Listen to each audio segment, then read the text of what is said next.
우리 하나님의 말씀은 느헤미야서 8장에 있는 말씀을 봉독하도록 하겠습니다. 느헤미야서 8장이 되겠습니다. 느헤미야 8장 1절부터 12절까지 말씀을 봉독하도록 하겠습니다. 느헤미야서 8장 1절부터 12절, 구약성경 737페이지입니다. 737페이지.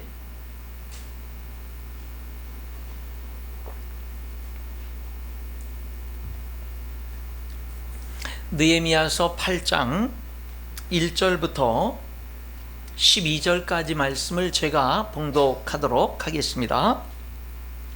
이스라엘 자손이 자기들의 성읍에 거주하였더니 일곱째 달에 이르러 모든 백성이 일제히 수문 앞 광장에 모여 학사 에스라에게 여호와께서 이스라엘에게 명령하신 모세의 율법책을 가져오기를 청하매, 일곱째 달 초하루에 제사장 에스라가 율법책을 가지고 회중 앞 곧 남자나 여자나 알아들을 만한 모든 사람 앞에 이르러 수문 앞 광장에서 새벽부터 정오까지 남자나 여자나 알아들을 만한 모든 사람 앞에서 읽음에 뭇 백성이 그 율법책에 귀를 기울였는데, 그때 학사 에스라가 특별히 지은 나무 강단에 서고 그의 곁 오른쪽에 선 자는 마띠다와 스마와 아나야와 우리야와 힐기야와 마아세야요, 그의 왼쪽에 선 자는 브다야와 미사엘과 말기야와 하숨과 하스바다나와 스가랴와 무슬람이라.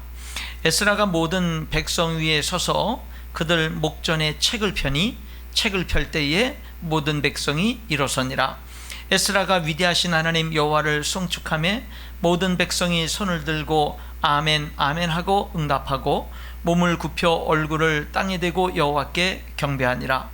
예수아와 바니와 세레바와 야민과 악굽과 사부대와 호디야와 마아세야와 그리다와 아사랴와 요사밧과 하난과 블라야와 레위 사람들은 백성이 제자리에 서 있는 동안 그들에게 율법을 깨닫게 하였는데, 하나님의 율법책을 낭독하고 그 뜻을 해석하여 백성이 그 낭독하는 것을 다 깨닫게 하니, 백성이 율법의 말씀을 듣고 다 우는지라.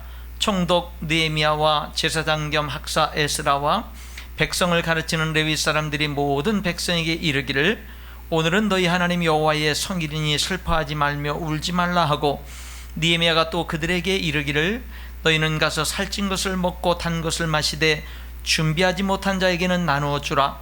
이날은 우리 주의 성일이니 근심하지 말라. 여호와로 인하여 기뻐하는 것이 너희의 시민이라 하고, 레위 사람들도 모든 백성을 정숙하게 하여 이르기를, 오늘은 성일이니 마땅히 조용하고 근심하지 말라 하니, 모든 백성이 곧 가서 먹고 마시며 나누어 주고 크게 즐거워하니, 이는 그들이 그 읽어 들려준 말을 밝히 알미라. 아멘. 오늘은 우리가 느헤미야서의 말씀으로 이렇게 함께 은혜 나누기를 원합니다. 이 느헤미야서는 13장까지 있습니다. 제목은 주인공인 느헤미야의 이름을 따서 이제 느헤미야서로 이렇게 명명을 하게 됐고요. 여러분, 지난주에 봤던 에스라, 오늘 보는 느헤미야, 다음 주에 보게 될 에스라, 느헤미야, 에스더, 이 세 성경은 바벨론 포로에서 돌아온 이스라엘 백성들의 모습을 보여주고 있고요. 특별히 에스더는 역시 포로 그 기간인데, 이제 포로 때 포로 그 상황 속에서 귀환하지 않은 사람들이 그 안에서 일어난 이제 일들을 또한 여기서 보여주고 있습니다. 에스라, 지난주에 봤던 에스라와 이 느헤미야는 같은 시대에 같이 일했던 사람들이고, 에스라와 느헤미야는 그 내용이 서로 연결되고 있는 것을 보게 됩니다. 그래서 초기 유대인들은 에스라와 느헤미야가 한 사람에 의해서 기록됐을 거다라고 생각을 했습니다. 에스라라고 하는 사람에 의해서 기록됐을 거라고 그렇게 말을 하는데, 그런데 지금은 그렇게 주장하지 않아요. 왜냐하면 이 느헤미야서 1장부터 7장, 12장 31절부터 13장 이렇게 내용을 보면 1인칭으로 이제 기록을 하고 있거든요. 그러니까 느헤미야가 1인칭으로 이렇게 말을 하고 있는 것을 보면 이제 분명히 느헤미야가 그 부분들은 이제 말하고 기록하고 있는 것을 우리들이 볼 수 있기 때문에 이제 느헤미야서의 저자는 느헤미야일 것이다 이렇게 생각을 하는데, 어쨌든 연구하는 사람들은 에스라일 거다, 느헤미야일 거다, 뭐 어쨌든 이렇게 정확한 저자가 누구인지는 이제 확실히 모른다라고 하면서 이렇게 의견들이 있습니다. 이 느헤미야라고 하는 이름의 뜻은 여호와께서 위로하신다라고 하는 뜻인데, 느헤미야가 이스라엘 바벨론 포로에서 돌아온 이스라엘 백성들이 예루살렘 안에 거주하는데, 성전은 건축했지만 성벽이 없으니까 주변에 다른 적들이 많이 공격해 오면 보호해주는 담이 없잖아요. 그러니까 돌아와서 사는 이 연약한 이스라엘 백성들이 공격을 많이 당하고 어려움을 많이 당하는데, 그들에게 이 예루살렘 성을 주변으로 해서 무너진 성벽을 다시 쌓는 이것은 굉장히 그들을 보호하고 안심하고 살아갈 수 있는 굉장히 중요한 것이 되잖아요. 그 일을 누가 했느냐? 느헤미야가 한 거죠. 그래서 그의 이름값, 여호와는 위로하신다라고 하는 그런 뜻인데, 이 느헤미야를 통해서 수많은 포로에서 돌아온 이스라엘 백성들이 얼마나 큰 위로를 받았느냐라고 하는 거죠. 이제 그런 것들을 우리들이 한번 생각해 볼 수가 있습니다. 원래 이 느헤미야는 페르시아에서 그 땅에서 왕의 술 맡은 관원장이죠. 여러분, 왕의 최측근은 이제 술 맡은 관원장, 떡 굽는 관원장. 그러니까 뭐냐면은 이제 음식을 맡은 왕의 음식의 총책임자, 왕의 술의 총책임자, 이런 사람들은 왕이 가장 신임할 수 있는 사람입니다. 왜냐하면 옛날에는 왕들을 음식을 통해서, 독국물을 통해서 살해를 하는 일들이 있거든요. 그렇기 때문에 가장 왕이 신뢰할 수 있는 사람에게 이 술관원장이나 떡관원장을 맡겼단 말이죠. 그런데 이 느헤미야가 술관원장이었다는 것, 술 맡은 자가 됐다라고 하는 것은 얼마만큼 왕에게 총애를 받고 있었느냐, 신임을 받고 있었느냐라는 것이고, 이 사람이 이제 그 자기 동생이 예루살렘을 다녀온 동생을 불러가지고 예루살렘 형편이 어떻더냐 물어보니까, 예루살렘은 그냥 온통 성은 다 불탔고 성벽은 무너졌고 그곳에 남은 백성들은 비참하게 살고 있다는 얘기를 듣고는 이 느헤미야가 계속 울고, 그 다음에 밥을 못 먹고 금식하고 하나님께 기도하다가 왕에게 가서 부탁을 하죠. 우리 예루살렘, 내 고국인 예루살렘의 총독으로 좀 나를 좀 보내주세요. 내가 거기 가서 좀 이렇게 좀 일 좀 하고 오겠습니다. 왕에게 부탁했더니 왕이 또 허락을 해주셔서 총독으로 또 가게 돼서, 그래서 이스라엘 사람인 이 사람이 이스라엘의 비참한, 그 망한 이스라엘의 비참한 소식을 듣고는 어떻게 해요? 이제 다시 이스라엘 땅 총독으로 가가지고는 뭐를 하는 거예요? 이제 성벽을 건축하는 이야기가 이 느헤미야서의 주된 이야기를 이루고 있다라고 하는 거지요. 페르시아에서 본인 자신은 부귀영화를 누리면서 얼마든지 살 수 있는데, 하나님 나라, 하나님의 백성들의 어려움을 보고는 이제 이 자기 자신의 부귀영화를 내려놓고 살해 위협을 당하는 그런 가운데에서도 유다 총독으로 가서 그곳에 성벽을 건축하는, 그 포로에서 돌아온 남은 백성들이 살아가는, 그들이 정말로 안전하게 살 수 있고 다시금 이스라엘 땅을 일으킬 수 있는 그런 토대를 마련하기 위해서 예루살렘 성벽을 건축하는 그런 일을 한 사람, 바로 그 사람이 여기 느헤미야서의 주인공인 느헤미야가 된다라고 하는 것이죠. 연도는 느헤미야는 아닥사스다 왕의 통치 20년인 예수님 탄생 1444년에 유다 총독으로 예루살렘에 부임을 합니다. 그리고는 느헤미야서의 맨 마지막 기록에는 느헤미야가 이제 12년 동안 총독을 부임한 다음에 12년 총독 생활을 하고는 다시 이제 페르시아 땅으로 갔다가 다시 또 왕에게 이제 허락을 받고 두 번째 이 예루살렘으로 다시 오게 된 432년, 주전 432년이 되게 되는데, 그래서 이 느헤미야서는 432년 직후에 아마 기록이 됐을 것이다. 그래서 보통 느헤미야서는 BC 420년 전후에 기록이 됐을 거다 이렇게들 얘기하는데, 좀 더 넓게 잡으면 432년에서 400년 사이에 느헤미야서가 기록이 됐을 거다라고 이렇게 우리들이 볼 수가 있습니다.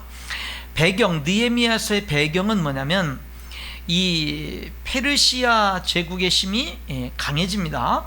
그래서 바벨론을 무너뜨리게 되죠. 근데 여러분, 바벨론을 무너뜨릴 때 바벨론의 수도는 이 페르시아가 둘러섰을 때, 포위를 했을 때 그들은 그냥 성문을 열고 항복을 해서 전쟁 없이 그냥 쉽게 자연스럽게 그냥 이 바벨론이 페르시아에게 이제 정권이 넘어가게 되는 이제 그런 모습을 보죠.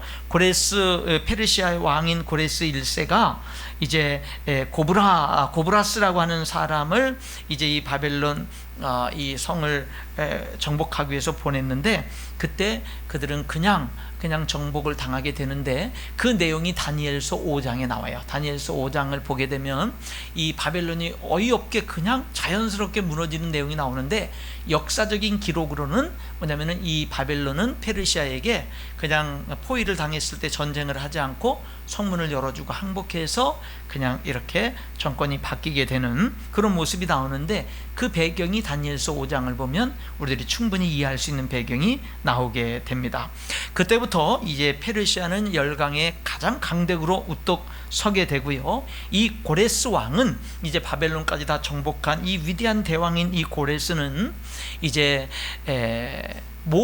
정복한 모든 나라들에게도 마찬가지입니다. 고국으로 돌아갈 수 있도록 허락하고, 이스라엘 백성들에게도 뭐예요? 고국으로 돌아갈 사람들은 돌아가라고 명령을 내리고, 그리고 너희들이 돌아가서 너희들의 하나님을 섬기기 위해서 성전을 다시금 건축하려면 건축해라. 그래서 이제 모든 약탈해왔던 것들도 다 내주게 되는 거죠. 그래서 고레스 칙령에 의해서 이제 이스라엘 백성들이 1차, 2차, 3차에 걸쳐서 이제 수만 명씩 예루살렘으로 돌아오게 되는데, 돌아와서 그들이 한 첫 번째 일은 뭐냐면요, 성전을 건축하게 된 거죠. 그것이 지난주에 우리들이 봤던 에스라서에 기록이 되어 있습니다. 성전을 건축하고, 그 다음에 이 느헤미야에서 나중에 다시금 온 이 사람들을, 이 느헤미야를 중심으로 해서는 이제 성전 건축이 끝났으니까 그 다음에 성벽을 건축하게 되는 이제 그런 모습들을 보게 됩니다.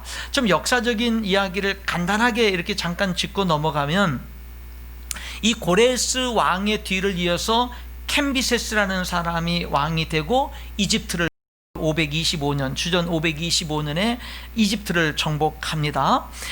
그리고 나서 이제 이집트를 정복을 하고 이제 3년 뒤에 정말로 그 동생이 이제 발디아라고 하는 이 동생이, 캄비세스의 동생이 모반을 했다는 소식을 듣고는 급히 페르시아로 돌아와요. 그런데 얼마 안 있어서 3주 만에 죽게 됩니다. 그리고 이 왕위를 찬탈했던 동생 발디아는 7명에 의해서 살해를 당하게 되고, 그 7명 중에 하나가 누구냐면 다리오 왕이에요. 그래서 그 다리오가 왕이 돼서, 이 다리오 왕에 의해서 예루살렘 성전 건축이 다시 중단됐던 성전 건축이 다시금 하게끔 에스라서에 시작이 되고, 그리고 다리오 왕 때 이제 7년경에 완성이 되게 되는 게 에스라서 5장, 6장에 이제 그 내용들이 기록이 되어 있습니다.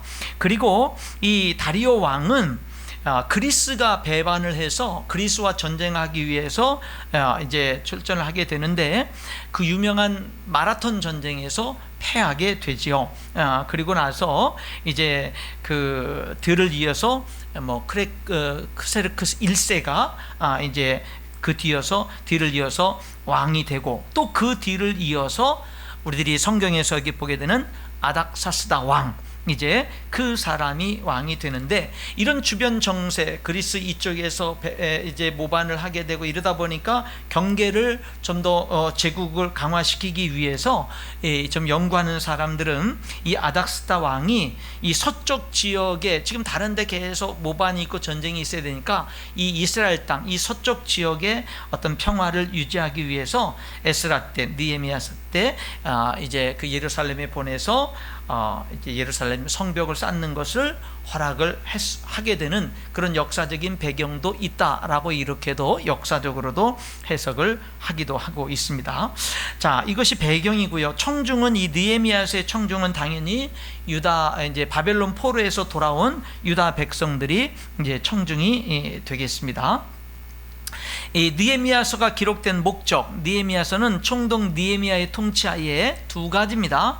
예루살렘 성벽이 완성되는, 어떻게 완성되었느냐라는 것을 보여주고, 동시에 에스라와 느헤미야, 이 두 사람의 지도자, 사실은 에스라는 제사장이잖아요. 영적인 지도자라고 볼 수 있어요.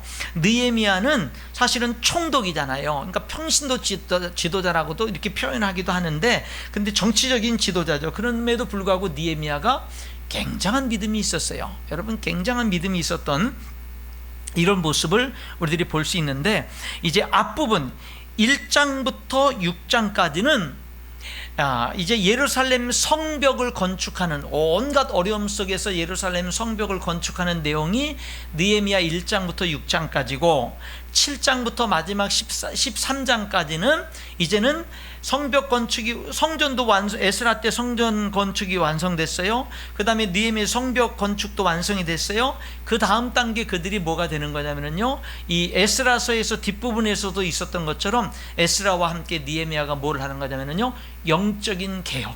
예, 정말로 성전도 건축됐고 성벽도 건축이 됐는데, 이스라엘 백성들은 또다시 빠르게 세속화되고 또다시 빠르게 멸망전의 모습으로 돌아가는 거예요. 영적으로 얼마나 그렇게 빠르게 영적으로 그들이 믿음을 잃어버리는지 몰라요.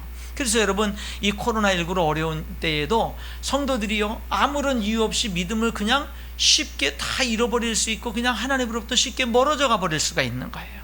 이게 영적으로 깨어있지 못하면 그냥 뭐 언제 또 코로나 사라지면 그냥 이렇게 교회 뭐 이렇게 그때 나가면 되지, 뭐 이렇게 그냥 안일하게 하고, 처음에는 막 가정예배 드리라 하던 것들도 열심히 드리다 이제는 그런 것도 이제 대충 드리고 귀찮아하고 빼먹어도 괜찮고 그런 것들이 익숙해지고 이러다 보면 이유 없이 하나님에게서 멀어지는 거예요. 영적으로 지는 거예요. 영적으로 그냥 무너지는 거고, 사탄에게 먹히게 되는 그런 부분들이 있게 되는 거거든요. 그래서 저뿐만 아니라 교회의 영적인 섬기는 지도자의 자리에 있는 분들, 교사나 어떤 뭐 기관장이나 어떤 그 교구장님이나 어떤 구역장님이나 이런 분들은 정말 깨어서 성도들을 잘 돌보는 이런 일들을 그 어느 때보다도 깨어서 감당을 해야 될 것입니다. 여기 우리들이 잠시 후에 보게 되면 알겠지만, 어쩌면 그렇게 빨리 타락할 수 있는지 몰라요. 어쩌면 이렇게 빨리 타락할 수 있나 싶을 정도죠. 그렇게 타락해가는 게 우리들의 연약한 모습이다라고 하는 것을 우리들이 기억하고, 나도 예외는 아니기 때문에 우리들이 늘 깨어있는 거, 예배로 깨어있고 늘 말씀과 기도로 깨어있는 거, 이게 얼마나 중요한지 모른다라고 하는 거죠. 거기 9절을 보시면은요, 성벽을 통한 개혁, 언약의 공동체를 위한 개혁은 내외적인 저항에도 불구하고 예루살렘 성벽을 완성함으로 이루어진다. 이들은요, 외적인 공경, 내적인 문제, 수많은 것들이 있었지만 결국에는 그런 것들을 이루어 나가거든요. 우리들도 마찬가지예요. 여러 가지 코로나 사태로 인한 어려움 속에서 내외적으로 많은 어려움들이 있을 수 있겠지만 믿음의 전진을 계속해서 해야 된다라고 하는 겁니다. 거기 그 도표 밑에 있는 설명으로 해놓은 걸 잠깐 보시면 두 단원으로 나눠져 1장부터 6장은 느헤미야의 귀환과 성벽 건축이 1장부터 6장이고 7장부터 13장은 신앙개혁입니다. 다시 1장부터 6장을 좀 더 세분화해서 보면은 느헤미야의 예루살렘으로 이제 왕에게 부탁을 해서 예루살렘 총독으로 예루살렘으로 오게 되는 내용이 1장 2장에 나오고요. 그리고 돌아온 느헤미야가 이제 예루살렘에 와서 성벽을 건축하게 되는데, 건축을 위한 준비가 2장 11절로 20절에 있고 3장 1절부터 드디어 성벽 건축이 3장 전체는 신나게 진행되는 내용이 나오고, 4장부터는 5장 6장까지 뭐가 되는 거예요? 성벽 건축에 대한 방해 공작들, 어려움들이 계속해서 있게 되는 내용을 보게 됩니다. 여러분, 여기 특별히 이 느헤미야서는요, 누가 많이 연구를 하냐면 지도력에 대해서 연구하는 관심을 가진, 이거는 지도력의, 느헤미야의 지도력이 너무나 탁월해서 이 많은 어려움들, 내외적인 어려움들을 딛고 그 목적을 탁탁 이뤄나가는 이 느헤미야의 지도력이 굉장히 탁월해서 오늘날 많은 지도력을 연구하는 사람들이 이 느헤미야서를 연구합니다. 이거는 뭐 믿는 사람들뿐만 아니라 세상의 지도력을 공부하는 사람들도 이 느헤미야서를 연구하기도 해요. 왜냐하면 이 느헤미야의 그 지도력이 너무나 탁월하기 때문에. 그런데 이 느헤미야가 총독으로, 이제 유다 총독으로 예루살렘에 오잖아요. 이제 왔어요. 오니까 주변에 2장 10절에 보면은 이제 강 서쪽에 있는 총독들, 유다 총독 말고 그 주변에 있는 나라 총독들, 그런 총독들이 이제 유다를 다시 흥왕케 하려고 하는 총독이 왔다는 소식을 듣고 근심하는 거예요. 2장 10절에 보니까 산발랏, 그 다음에 도비야, 이런 사람이 이스라엘 자손을 흥왕하게 하려는 사람이 왔다함을 듣고 근심하는 거예요. 그러니까 그런 속에서, 수많은 경계 속에서 느헤미야가 성벽을 건축하는데, 이 사람이, 느헤미야가 와서 대체 무슨 일을 할까 아무도 몰라요. 그때 느헤미야는 여기 2장 12절부터 보니까 뭐를 하냐면요, 하나님이 이미 느헤미야의 마음속에 주신 비전은 있어요. 그 비전은 뭐냐면 성벽을 건축하는 거예요. 내 하나님께서 예루살렘을 위해 무엇을 할 것인지 내 마음에 주신 것, 성벽 건축, 그것을 내가 아무한테도 말하질 않아요. 그리고는 밤에 일어나서, 깜깜한 밤에 일어나서 가장 측근 몇 사람과 함께 말을 타고, 그리고는 이제 돌아봅니다. 13절에 보니까 그 밤에 골짜기 문으로 가서 용정으로 분문에 이르는 쭉 보고 예루살렘 성벽이 무너져 있는 거, 성문이 불탄 거 다 돌아보는 거예요. 그런 것들을 보면 저 사람이 성벽 건축하겠다 이런 것들이 드러날 것 같으니까 밤에 몇몇 사람만 데리고 다 그런 것들을 이제 다 조사하고 살피는 겁니다. 직접 14절에 샘문과 왕의 못에 이르러서는 탈짐승이 없어서 그 다음부터는 걸어 올라갑니다. 시내를 따라서 이제 걸어 올라가고 성벽을 살펴보고 골짜기 문으로 돌아옵니다. 16절에 방백들은 이제 이 느헤미야가 어디 갔다가 뭘 했는지 몰라요. 그리고 나서 아무한테도 그런 일들을 알리지 않고 계획을 세우고 나서는 17절에 지도자들을 다 불러 모아놓고, 우리가 당한 공경을 너희도 보고 알고 있지 않느냐? 예루살렘이 황폐하고 성문이 불탔으니, 자, 예루살렘 성을 건축하여 다시 수치를 당하지 말자 하고, 또 그들에게 하나님의 선하신 손이 나를 도우신 일과 왕이 내게 이런 말씀을 전했더니 그들의 말이 일어나 건축하자 하고 모두 힘을 내어 이 선한 일을 하려 하매. 그래서 드디어 딱 시작을 하니까 이 방해하는 주변의 총독들, 19절에 산발랏, 도비야, 아라비아 사람 게셈, 이 주변의 그 사람들이, 야, 너희가 페르시아 왕을 배반하는 거냐 하면서 협박을 하죠. 그러나 이제 3장부터 본격적으로, 이제 3장은 예루살렘 성벽을 세우는 일들이 다 어디부터 어디까지는 누가 맡고, 어디부터 어디까지는 누가 맡고, 어디부터 어디까지는 누가 맡고 하면서 이제 3장 전체는 예루살렘 성벽을 쫙 이제 세워나가는 그런 일을 합니다. 그리고 4장에 넘어가게 되면 뭐가 되냐면요, 방해 공작이 본격적으로 나오게 됩니다. 방해 공작이 나오는데 첫 번째 방해는 뭔지 아세요? 4장 1절에 보니까 비웃는 겁니다. 비웃는 거예요. 니들이 지금 뭐 하고 있냐? 뭐 하고 있냐? 야, 너희들이 성벽을 다시 세운다고? 너희들이 세워봤자 그거 여우가 올라가도, 이 야생 들짐승 폐허가 돼가지고 돌아다니는 그 여우가 올라가도 너희들 지어놓은 거 다시 허물어져. 너희들이 뭘 하겠다는 거야? 니들이 해봤자 뭐 하는 거야? 그러니까 처음에 공격은 뭐죠? 비웃는 겁니다. 그래도 줄기차게 계속하니까 4장 8절에 4장 7절부터 보면은 산발랏, 도비야, 아라비아 사람들과 암몬 사람들과 아소 사람들, 이제는 공격하는 사람들이 더 늘어나죠. 예루살렘 성이 중수되어 그 허물어진 틈이 메꾸어져 간다함을 듣고 심히 분노하여 다 함께 꾀하기를 예루살렘으로 가서 치고 그것을 요란하게 하자 하기로. 그러니까 여러분, 이번에는 뭐를 하냐면요, 위협하고 협박하고 공격해서 그들을 죽여서 이제 그 일이 진전되지 못하게 공격하자 수많은 주변국들이 다 연합해서 공격하려고 하는 그런 소문들을 쫙 퍼지게 되는 이제 이런 방해와 공격, 그런 것들이 있게 됩니다. 그러니까 어떻게 합니까? 16절에 이 느헤미야는 일하는, 그때부터 내 수하 사람들의 절반은 일하고 절반은 갑옷을 입고 창과 방패와 활을 가졌고, 이제는 반은 일하는데 반은 뭐를 해요? 싸울 준비를, 쳐들어올지 모르니까 싸울 준비하고 방비를 하고 이제 기습당하지 아니하도록 그렇게 준비하고 일은 계속 해나갑니다. 자, 그러는 가운데에 이제는 6장으로 넘어가 보면은 2절에 뭐냐면은 산발락과 게셈이 내게 사람을 보내어 이르기를 오라 우리가 오노 평지 한 촌에서 서로 만나자 하니 실상은 나를 해하고자 하며더라. 이제는 지도자인 느헤미야를 살해해서 없애려고, 이제 너 페르시아 왕을 너 모반한다며 우리가 너 그 페르시아 왕에게 고소할 거야. 그러니까 그 전에 너 확실히 그런지 아는지 우리가 먼저 좀 내 얘기도 들어봐야 되겠으니까 만나자. 그런 게 뭐 하려고요? 두려움을 줘가지고 이제 살해를 하려고, 이제 그러니까 느헤미야는 뭐죠? 그런 일 없어 하고 딱 끊어버리고 만나지도 않죠. 이렇게 해서 이제 외부적인 공격들이 수없이 그들을 포기하게끔 만드는 수없는 공격들이 계속됩니다.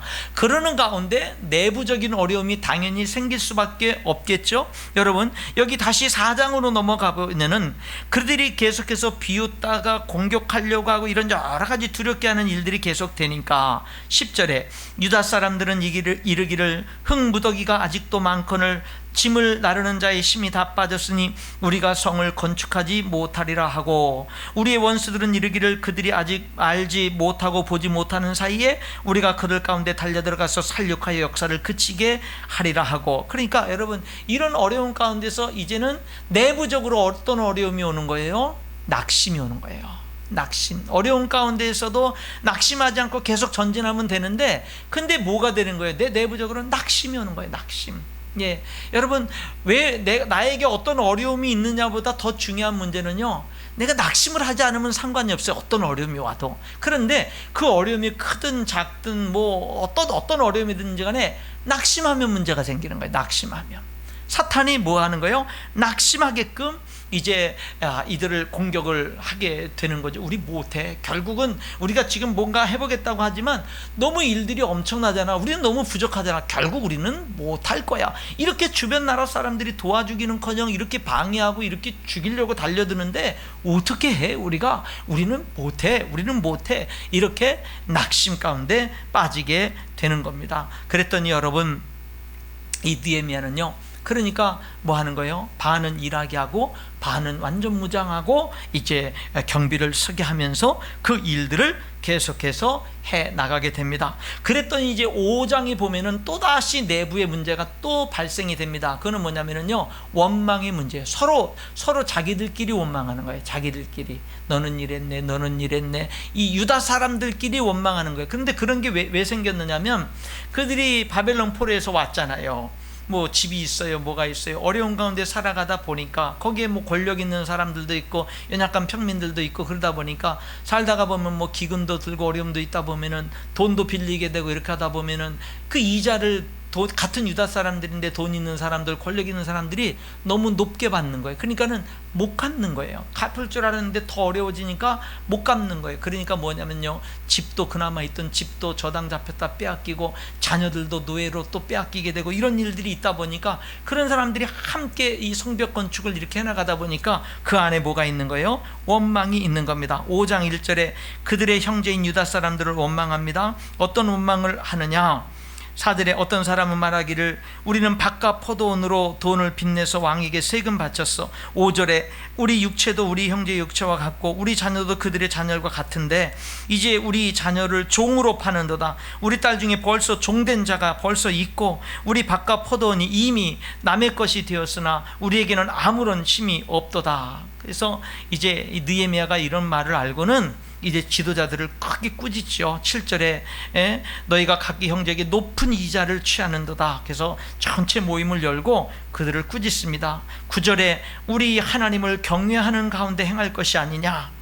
10절에 이자 받기를 그치자. 그렇게 느헤미야가 이제 쭉 그런 부분들을 얘기를 하니까 이 지도자부터 시작해서 사람들이 그 말을 받아들여요. 그래서 내가 잘못했다. 이자 받는 것을 중단하겠다 하면서 이제 그런 내부의 문제들을 이제 해결을 해 나갑니다. 그렇게 하면서 이제 쭉쭉 진행하다가 드디어 6장 15절에 이렇게 외부의 문제, 공격, 내부의 문제 이런 것 속에서도 계속 중단하지 않고 계속 진행하다가 드디어 6장 15절에 성벽 역사가 52일 만인 엘룰월 25일에 끝마쳤다, 이렇게 얘기를 합니다. 그래서 드디어 뭐예요? 성벽 공사를 여러분 2달이 채 안 걸려서 마치는 거예요. 대단한 거죠. 엄청난 놀라운 역사를 이루게 되는 이제 이런 모습들, 참 대단한 지도력을 발휘해서 엄청난 역사를 이루게 되는 이런 모습들을 보게 됩니다. 드디어 성전도 완성됐어요. 성벽도 완성됐잖아요. 그리고 난 다음에 이제는 이 느헤미야가 예루살렘을 다스릴 이 지도자를 세우는데, 여러분 어떤 사람을 세우느냐면 7장 2절에 보니까 7장 1절부터 읽겠습니다. 성벽이 건축됨에 문짝을 달고 문지기와 노래하는 자들과 레위 사람들을 세운 후에 내 아우 하나니와 영문에 관한 하나냐가 함께 예루살렘을 다스리게 합니다. 그런데 이 하나냐라고 하는 사람을 뭐라고 소개하냐면, 첫 번째 충성스러운 사람, 두 번째 하나님을 경외하는 것이 무리 중에서 뛰어난 사람. 그러니까 누구를 지도자로 세우냐면 충성스럽고 신실하고 하나님을 누구보다도 경외하는 데 있어서 무리 중에 뛰어난 사람. 그러니까 하나님을 두려워하는 데 있어서는 어떤 사람보다도 하나님 두려워할 줄 아는 사람. 여러분 지도자를 우리들이 여기서 어떤 사람을 지도자로 세웠는지를 잘 여러분 여기서 우리들이 봐야 됩니다. 충성스러우면서도 어떤 사람이에요? 하나님을 두려워할 줄 아는 게 가장 뛰어난 사람. 여러분은 하나님을 얼마나 두려워하십니까? 여러분은 얼마나 주어진 일에, 하나님의 일에 얼마나 충성하시고 얼마나 하나님을 두려워하십니까? 특별히 여러분, 나는 얼마나 하나님을 두려워하는가? 정말로 그냥 평범하게 하나님을 두려워할 줄 아는 사람이 아니라, 여러분 이런 비전, 나는 우리 인천 열린교회에서 하나님을 가장 경외하는 사람이 될 거야. 나는 하나님을 가장 두려워하는 사람이 될 거야. 가장 경외하는 사람이 될 거야. 여러분 이런 우리들의 모습, 이런 것들이 정말로 필요하리라 생각을 합니다. 이런 사람들이 지도자로 세워지면 문제가 없어요. 그러나 아무리 능력이 많고 아무리 사회적으로 정말로 다 대단한 사람이고 그래도 하나님을 경외할 줄, 정말 두려워할 줄 모르는 사람이 교회의 리더자가 돼버리면 문제가 생기는 거예요. 문제가 생기는 겁니다. 여러분들이 점점 더욱더 하나님을 경외하는데 탁월한 하나님의 사람들이 될 수 있기를 축원합니다. 더욱더 탁월한 사람이 되세요. 그게 여러분의 인생의 축복이에요. 그게 정말로 하나님 앞에 축복이다라고 하는 거죠. 자, 그 다음에 이제 7장부터 14장이 무슨 내용이 되는 거죠? 이제 그들이 성벽 건축이 다 완성됐으니까 이제부터는 뭐가 되면 이제 신앙 개혁인데, 7장은 이제 에스라 때 이제 에스라서에 기록된 대로 에스라 때 이제 먼저 귀환한 사람들의 명단이 이제 기록이 돼 있고요. 이제 8장으로 넘어가 보면 드디어 모든 일들을 마치고 난 다음에 그들에게 드디어 영적인 부흥의 역사들이 일어납니다. 근데 여러분 나눠드린 교재를 보시면 신앙개혁 7장부터 13장, 포로로부터 귀환한 백성들의 목록이 7장에 나오고요. 그 다음에 비번에 보면 언약의 재갱신 8장, 9장, 10장이 이제 언약의 재갱신인데, 그래서 하나님과 언약을 그들이 굳세게 하는데, 언약을 세우기 전에 그들이 먼저 언약 갱신을 위한 준비가 8장인데, 그 준비가 뭐냐면 말씀과 기도예요.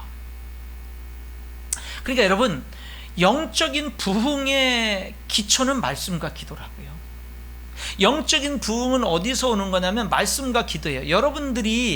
여러분들의 신앙이 다시금 놀라운 어떤 그런 성령 충만함과 어떤 그런 충만한 은혜를 다시금 여러분들이 간절히 원한다면 우리가 뭘 해냐면요, 말씀과 기도.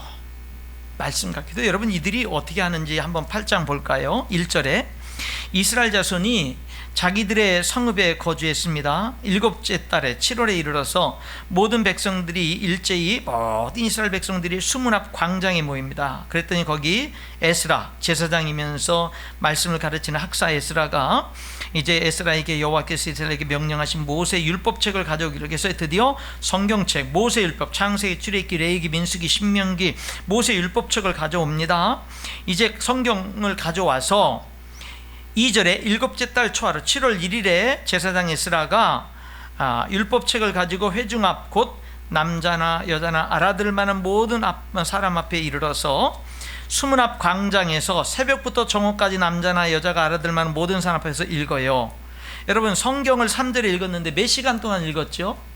새벽부터 정오까지. 이건 6시간이에요. 새벽부터는 보통 6시입니다. 날이 새는 시간이니까. 그러니까 새벽부터 정오까지는 이제 오전을 얘기하는 거거든요. 6시간을 얘기하는 거예요. 그러니까 6시간 동안 뭐만 하는 거예요? 성경을 읽는 거예요. 6시간 동안 서서 성경을 읽는 겁니다. 여기부터 뭐가 와요? 부흥이 오는 거예요. 여러분 성경 읽어야 돼요. 말씀을 들어야 돼요. 여러분 설교 예배 드릴 때 설교 시간에 절대 졸면 안 돼요. 절대 졸면 안 돼요. 말씀이 들려와야 돼요. 말씀이 사모함이 돼야 되고 말씀이 자꾸 들려와야 돼요. 근데 만약에 우리들이 이게 내 영적으로 내가 이렇게 자꾸 충만하지 못할 때는요, 이 말씀 시간이 졸려요. 말씀이 안 들려요. 어느 순간부터 하나님의 말씀이 하나님의 음성으로 안 들리는 거예요. 여러분 그거 심각한 겁니다. 그게 한두 번 잠깐 있다가 사라질 수는 내가 너무 피곤한 날 그럴 수 있을지 몰라도 계속되면 그것이 예배 시간마다 한 달이고 두 달이고 계속되면 그건 굉장히 심각한 겁니다. 그거는요. 예, 그 심각한 건데 여기 보니까 뭐를 합니까? 6시간 동안 그들이 성경을 읽습니다. 여기 그 교회들이 지금 하는 거 5절에 나오죠. 에스라가 모든 백성 위에 서서 그들의 목전에 책을 펴니까 책을 펼 때 모든 백성이 일어서는 거예요. 이제 그래서 오늘날 많은 교회들이 예배 드릴 때 다 같이 일어서서 하나님 말씀 봉독하겠습니다 라고 하잖아요. 여기 느헤미야 여기 8장 5절의 말씀의 근거가 되지요. 그리고 7절 8절에 보면은요, 느헤미야 8장 7절에 보면은 이제 열심히 성경을 읽으면 레위 사람을 비롯한 많은 사람들이 주변의 사람들에게 그건 무슨 뜻이야? 쭉 설명을 해주는 거예요. 흩어져가지고 다. 예. 그렇게 해서 8장 8절에 하나님의 율법책을 낭독하고 그 뜻을 해석하여 백성에게 낭독하는 것을 다 깨닫게 하니까 그들이 울지요. 왜? 말씀이 들리니까 우리들이 왜 이렇게 비참하게 된지를 말씀 앞에서 깨닫게 되는 거예요. 자기들의 모습이 말씀 앞에 비춰지는 거예요. 왜 망했는지, 왜 그런 것들이 하나님의 성경을 쭉 읽다 보니까 드디어 말씀 앞에서 해답을 발견하는 거예요. 왜 망했는지, 왜 이렇게 비참하게 됐는지. 그러니까 뭐 하는 거예요? 우는 거예요. 그랬더니 느헤미야가 10절에 뭐라 그래요? 울지 마라. 오늘은 하나님의 성일이니 여호와로 인하여 기뻐하는 게 너희의 힘이다. 하나님으로 인하여 기뻐하는 게, 하나님 안에서 기뻐하는 게 너희의 힘이다. 우리의 진짜 힘은 하나님으로 인해서 기뻐하는 거고 하나님 안에서 기뻐하는 게 우리의 진짜 힘이다. 이렇게 해요. 그래서 그들이 성경을 읽다 보니까 13절 14절에 초막절을 지키라고 하는 그 말씀을 읽게 된 거죠. 그러니까 그들이 야, 우리가 너무나 오랫동안 초막절을 못 지켰구나. 그래서 성경을 읽다가 깨달아서 초막절을 지키죠. 이 초막절을 8일 동안, 안식일에서 그 다음 안식일까지 8일 동안 지키는데, 여러분 18절 8장 18절에 보니까 뭐예요? 에스라는 이 8일 동안 첫날부터 끝날까지 날마다 하나님의 율법책을 낭독.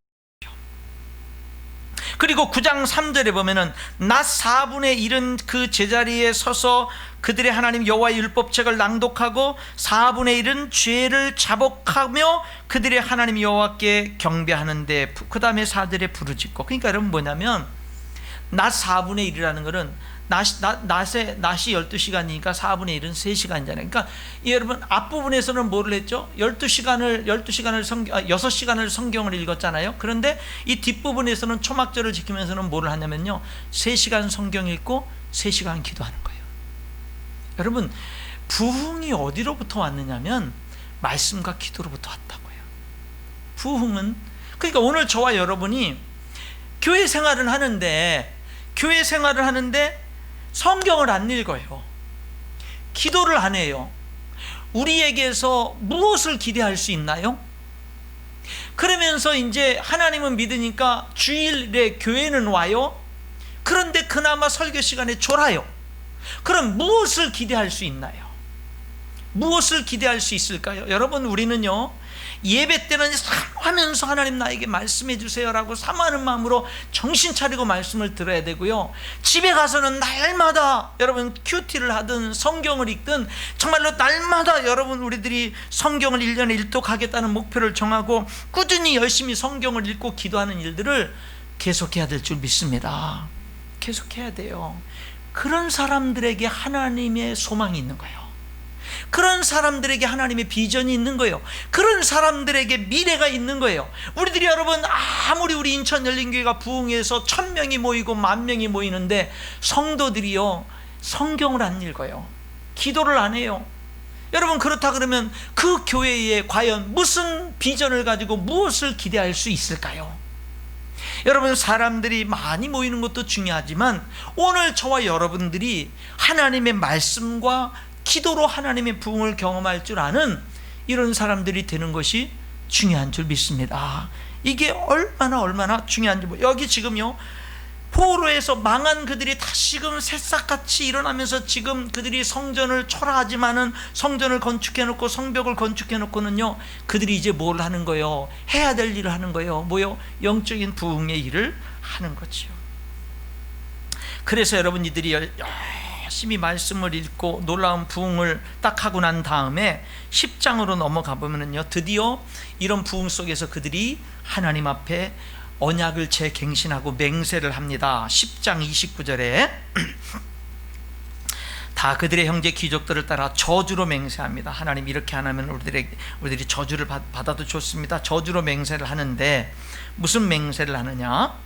하나님의 종, 우리가 하나님의 종 모세를 통하여 주신 하나님의 율법을 따라 우리 주 여호와의 모든 계명과 율례와 규례와 율례를 지켜 행하며 하나님의 말씀을 따라 지키겠습니다 하는 거. 30절, 우리의 딸들을 이방 백성에게 주지 아니하고 우리 아들들을 위하여 그들의 딸들을 데려오지 않겠습니다.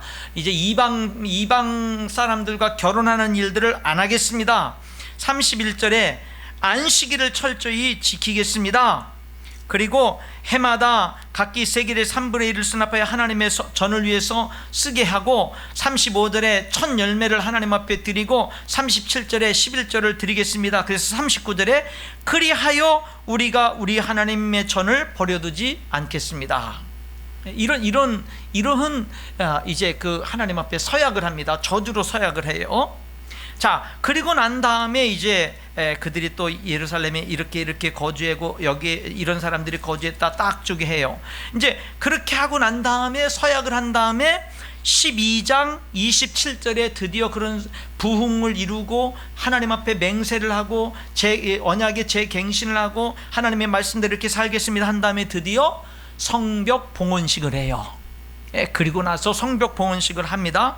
그리고 이제 느헤미야는 어디로 가냐면 다시금요, 이제 그 12년의 그 총독의 일을 마치고 다시 페르시아에 갔다가 다시 또 오게 됩니다. 여기 13장으로 넘어가 보면 4절에 이전에 우리 하나님의 전에 방을 맡은 제사장 엘리야십 대제사장이 도비야가 누구죠? 앞에 봤을 때 가장 성벽 건축에 방해했던 가장 앞장섰던 방해 인물, 그 도비야와 연락이 있습니다. 이게 가까이 지내는 사이예요. 왜 이 대제사장인 엘리야십이 이 도비야와 왜 연락이 있어서 여기 5절에 보면 도비야를 위하여 한 큰 방을 만들었는데, 그 방은 도비야를 위한 방을 만드는데 어디에다 만들었어요? 4절에 보니까 하나님의 전 안에다가. 근데 그 뭐냐면 그 방은 원래 5절에 보니까 소재물, 유향, 그릇, 레위 사람들과 노래하는 자들과 문지기들에게 11조로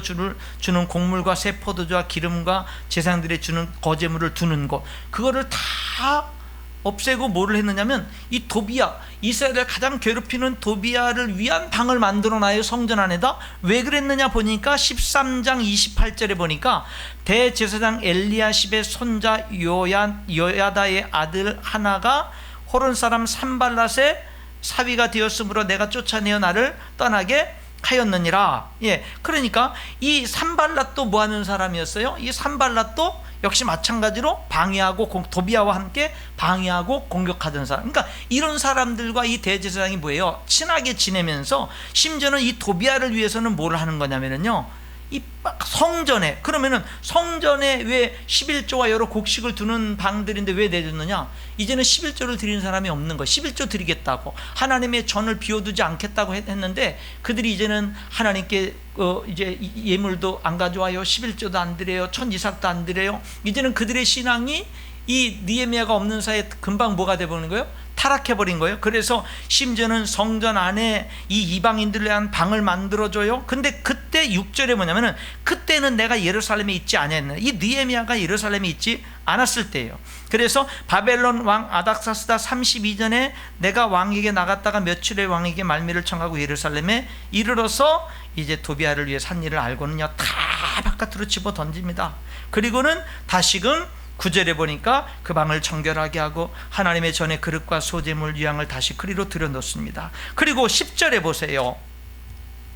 내가 또 알아본 즉 레위 사람들이 받을 몫을 주지 않냐므로 그 직무를 행하는 레위 사람들과 노래하는 자들이 각각 자기 밭으로 도망. 여러분, 헌금들을 안 하니까 뭘 하는 거냐면요, 이 하나님의 성전 일만 하는 사람들이 먹고 살 수가 없는 거. 그러니까 뭐예요? 먹고 살기 위해서 자기 집으로 가서 농사를 지어야만 되는 거예요. 그러니까 성전 일을 하는 사람이 없는 거예요.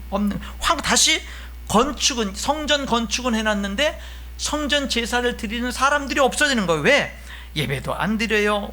먹을 것도 안 줘요. 그러다 보니까는 이런 현상들이 일어나게 됩니다. 그래서 그걸 다시금 지도자들을 꾸짖으니까 12절에 이에 온 유다가 곡식과 새 포도주와 기름의 11조를 가져다가 곳간에 드리고, 그래서 그 사람들을 다시 불러다가 이제 그 일을 하게 하고, 또 15절에 보십시오.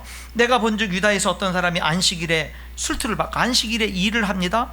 하지 마라, 그렇게 15절 끝부분에 경계를 해요. 그랬더니 여러분, 또 다른 사람들이, 두로 사람들이 예루살렘에 와서 이제 안식일에 또 팔아요. 16절에 보니까, 그러니까 안식일을 왜 범하냐? 팔지 마라.